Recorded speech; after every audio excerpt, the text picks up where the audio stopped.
Comment réaliser cet accessoire de danse africain? Salut, j'espère que vous allez bien.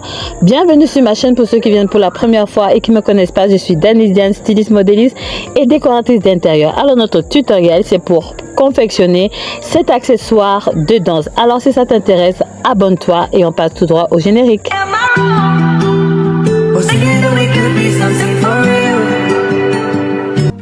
Alors pour réaliser notre tutoriel, premièrement nous aurons besoin juste d'un sac de farine ou encore un sac de riz, ça dépend de vous, et une corde pour pouvoir faire la suite. Ensuite, je vais commencer à filocher. Moi, j'ai utilisé mes deux amours pour m'aider à pouvoir filocher. Donc, si vous avez des personnes qui peuvent vous aider pour que ce soit plus facile, surtout quand vous avez plusieurs choses à faire. Mais si vous n'avez qu'un seul produit à faire, vous pouvez le faire tout seul. Ce n'est pas quelque chose de difficile ou compliqué. Donc, moi, j'ai utilisé par contre le sac de farine. Moi, je vous conseille le sac de farine parce que le sac de farine, il vient déjà propre et il est facile à filocher. Tandis que les sacs de riz, eux, c'est difficile de trouver des sacs qui sont faciles à filocher. Ou encore, vous allez trouver des sacs que l'on vend aussi en détail, mais qui ne sont pas vraiment propres.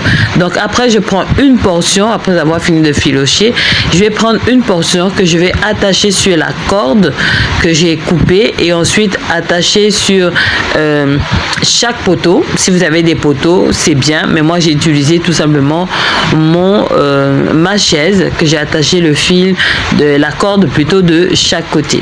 Et maintenant pour le raffia, j'ai compté 40 portions sur chaque raffia parce que ce sont des je dis même le raffia, je voulais dire le zam, on appelle ça comme ça chez nous, le zam. En réalité on le fait plus avec le raffia, mais quand on n'a pas les moyens, on le fait avec le sac de riz. Voilà pourquoi vous allez voir certaines personnes appellent toujours ça le raffia, bien que ce n'est pas avec la matière du raffia qu'on le fait. Donc j'ai compté 40 portions pour chaque produit et j'enroule au fur et à mesure. Comme vous voyez sur l'image, il faut bien serrer pour éviter que ça s'ouvre. Voilà, et voilà ma petite fille comme d'habitude qui est toujours dans les parages et qui montre signe de vie. Voilà, et on continue avec la vidéo.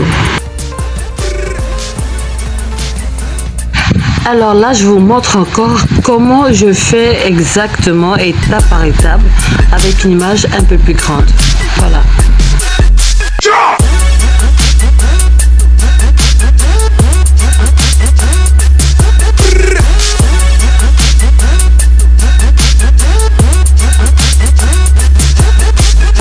Okay, let's go. Dernière étape de notre vidéo, nous allons passer au taillage. Oui, nous allons mettre notre zam. Voilà, je l'ai dit, notre zam, parce que c'est comme ça qu'on appelle ça chez nous. Je ne sais pas comment on appelle ça en français. Donc, nous allons tailler comme vous voyez sur les images. Il est très important de prendre quelqu'un pour pouvoir le tailler facilement, comme je le redis encore, comme vous voyez sur les images. Moi, j'ai eu de la chance. Ma fille correspondait un peu aux âges qu'on m'a donné par rapport aux enfants qui doivent porter ces produits-là. Donc, je l'ai mis sur elle et j'ai tout simplement taillé. Voilà.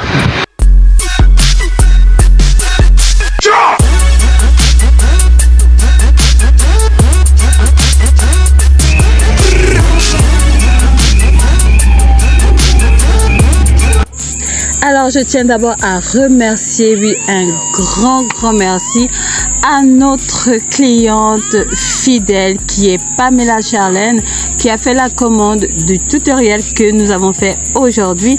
Et aussi, je voudrais dire un grand merci, j'y viens, à toutes les personnes qui se sont abonnées jusqu'à maintenant. On ne fait que s'ajouter, on commence à être un peu nombreux. Un grand merci à vous de m'encourager.